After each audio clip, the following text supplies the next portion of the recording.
This is part 3 of my recap on I somehow got strong by raising my farming skills. You can find the previous parts with the link in the description below. At the end of the last episode, Al was saved from the orc by this girl. Her name is Rory. She saves Wayne from the lust of the orc monsters. Wayne hated orc monsters because this was the second time he had been harassed by such disgusting monsters. After Rory calmed Wayne down, she acquainted herself and told Wayne not to use formal language. Rory asked Wayne why he was in this forest alone. Wayne should have been with bodyguards so that nothing would happen while going through this forest. Then Wayne said that he was an adventurer, so Wayne couldn't possibly have bodyguards from the city. After that, they rested for a while talking to each other. It turns out that Rory and Wayne have the same goal, to head to the city of Regulus. Rory suggested Wayne go there with her because she didn't want to see Wayne being harassed by orcs like that. Wayne couldn't accept Rory's invitation because the trip to Regulus City took a few more days. They had to sleep together in this forest and Wayne didn't want anything untoward. But Rory was sure that Wayne would not do such a perverted thing. If Wayne had dared to force Rory, he would have been beaten and probably died instantly after all. Rory wasn't pretty and cute, so there was no way Wayne would be lustful when he saw her. After that, they continued their journey toward the city of Regulus, and in the afternoon they felt someone approaching them. But it turned out to be the postman. Wayne was surprised because postman always knew where Wayne was. After he gave Wayne a letter, Wayne showed Rory the letters he had brought from his house. All these letters are from Wayne's mother, who misses Wayne very much. In addition to visiting Wayne's parents' house, he also explained that he wanted to buy fertilizer that could make vegetables and fruit fresher and tastier. Wayne wondered why a girl like Rory would go into this forest alone. But Rory said that her family couldn't possibly worry because her family and even the people around her don't care about her condition. The sun had started to set soon and Rory prepared the tent to rest for the night. She would also cook Wayne a meal for dinner.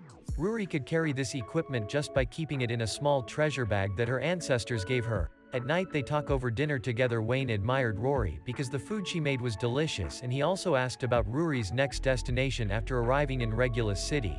Rory said she heard a rumor from a trader that a demon was roaming the city. The citizens who were victims there also didn't remember the form of demons. At first she only wanted to practice fighting in this forest.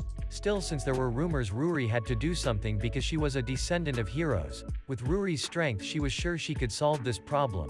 Wayne was surprised because he could meet the person who would become a hero later.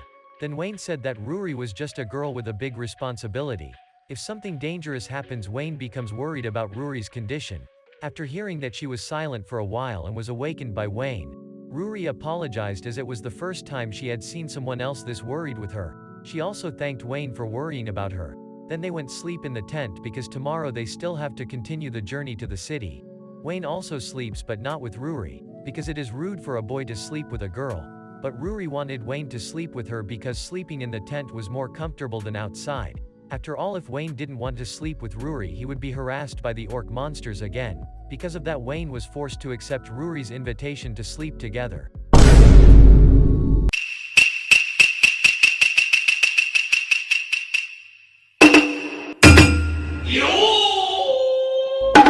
Several days passed and they finally arrived at the city of Regulus.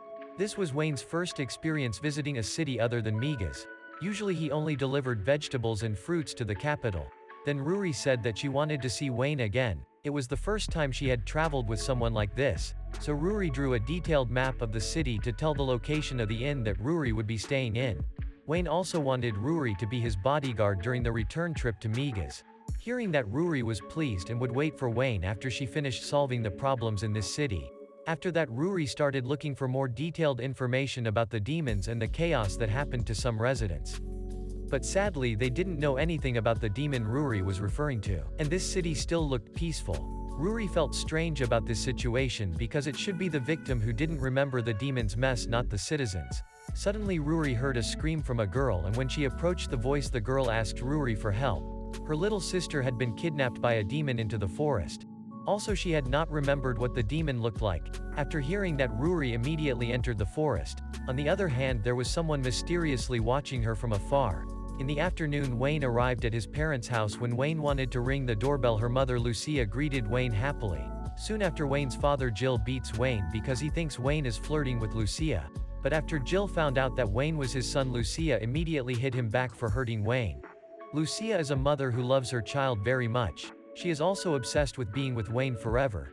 Even when Wayne is bathing or sleeping, Lucia is always with him. After dinner, Wayne said that his cooking was the best compared to Rory. When she heard the name from Wayne, she becomes jealous that Wayne shouldn't have any relationship with other girls. But his father was very happy to hear Wayne's words because he finally got married and would have children. However, Lucia still disagrees because Wayne still has to be with her into adulthood.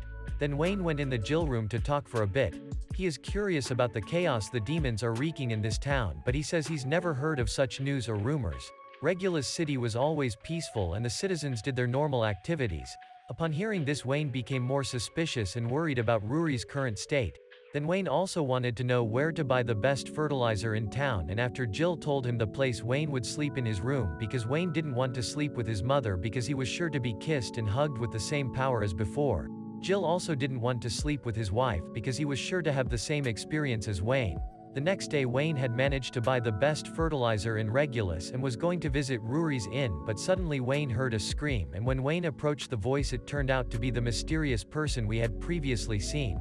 This mysterious person said he had been attacked by a demon and a blue-haired girl was chasing the demon in the forest. Wayne immediately went there to protect Rory because this situation was very strange.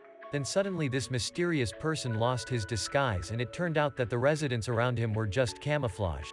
Finally, Wayne arrived in the forest and saw the same girl Rory had met before. Wayne immediately helped the girl, but it was a demon who then attacked Wayne, but he was saved by the Rory. After that, mysterious man appeared, introducing himself as Loki and revealing himself to be a demon bee. He is amused at how Rory was so easily tricked, when no one in the town has seen any demons, calling her unworthy of being the hero. Rory wonders why Al was dragged into this when he should just be after her. But Loki says Al is actually more important than her, because he single-handedly defeated the demon General Romeo and the evil dragon. Al realizes he is one of the demon's allies, but Loki says they weren't even on his level. Rory charges at him, but he easily dodges and counter-attacks. Al rushes to Rory and uses his healing magic on her. Loki is surprised by this ability and regrets not dealing with Al first. Rory apologizes to Al and says that she is no match for him, but Al tells her not to worry because he is farmer. He rushes at Loki but gets thrown away. Al continues his attack but gets slammed into the ground. There is a massive crater and Al barely holds on, but he jumps back up and manages to land a punch on Loki. Loki retaliates with a punch of his own infused with dark energy which blows it all away. As Al falls, his package is cracked open. Loki's wounds begin to heal and he can see how the other demons were no match for Al. Al also casts healing on himself and gets back up. Loki is ready to end things, but Al asks why he is targeting him. Loki explains that he is going after everyone who could pose a threat to his future plans besides Al and Rory. He is also going after Helen next because she inherited the evil dragon's powers. Al is surprised to hear Helen is a target. Loki then goes on about Rory, who should have the holy god's blessing as the next hero. But she hasn't been able to use any of the holy god's power. He decides to put things to an end and summons his worm demons. Al and Rory struggle against the worms and Rory tells Al to make a run for it. But Al refuses and fights back against the worms, saying he wants to be the best farmer and that he wouldn't be able to live with himself if he just left her. They finish off the worms, but Loki launches another attack. Al shields Rory from the magic and there is a huge explosion. When the smoke clears, they manage to survive but appear badly wounded. More worms emerge as Rory is knocked away and Al gets pinned down. Loki tells him that once the worms bite down, they never let go. He then turns to Rory to finish her off, and she thinks back to her parents encouraging her despite others saying she couldn't be a hero. She apologizes for failing to become a hero as Loki launches his attack to finish her off. But suddenly the worms turn white and shatter. As Al gets free, he explains that this is thanks to the power of his fertilizer, which has a pesticide effect. With this, the worms are unable to regenerate. Although surprised, Loki isn't worried because Al is already so injured. But Al charges at him anyway and he swears to protect Rory and Helen. Rory is confused about why Al is fighting so hard. She thinks back to her past when everyone is telling her she was too weak to be the hero and she gave up. But looking at Al's determination, she realizes that being a hero is not about being strong, but it's someone who never gives up trying to help no matter what. While Al is fighting Loki, Rory manages to stab him. Loki's wound instantly heals, but Rory is determined to fight even if she can't win. Rory suddenly awakens her hero's powers and attacks Loki with her holy slash. The attack is super effective and Rory follows up with another slash which finishes him off. Rory thanks Al for helping her realize what it means to be a hero. But Al collapses in exhaustion. While he sleeps on her lap, Rory confesses that she has a crush on him. It becomes night and Al finally wakes up. They have an awkward moment and Rory thanks Al once again but ends up getting embarrassed. They decide to head back to the town, but as they walk they suddenly hear a strange sound. Al wonders if Loki could still be alive. The sound gets louder and Rory gets scared, saying she can't handle ghosts. It's a voice that calls for Al, and it turns out to be his mother looking for him. Al realizes it's his mother. Not wanting to be caught with Rory, he says they should run for it. He picks her up and quickly runs away. Al is relieved when they get away and Rory laughs at him, seeing that there is something he is scared of, and Al can only imagine the side of his mother. They end up back in town and are shocked when they find that the hotel is no longer there. Realizing it was Loki's illusion, Rory finds another place to stay and Al tells her he will be heading back to the capital the next day. As Al heads back home, he remembers a time when he went out to play with Tessa without telling his parents and his mother came looking for him. They were scared to get in trouble, so they snuck home. But when he got back, she was waiting for him at the door. Al wonders if she can somehow teleport. As Al gets back to the house, his mother is once again waiting for him. He tries to avoid her, but she suddenly appears behind him. Al is terrified and runs. He runs straight past his father into his room, which causes his father to panic. As he is left to deal with his mother. The next day his mother begs him not to leave. Al has no choice and says that he will hate her if she behaves like this, and she immediately apologizes. They say their farewells and Al's mother asks if he intends to continue as a farmer. She suggests that he should stop if he is doing it for another reason, but Al assures her that he is doing it because he loves this. Al heads off and meets up with Rory and they head back to the capital. But that's where this video ends. Remember to like, subscribe and turn in notifications, so you don't miss the next video. Thanks for watching and I'll see you next time.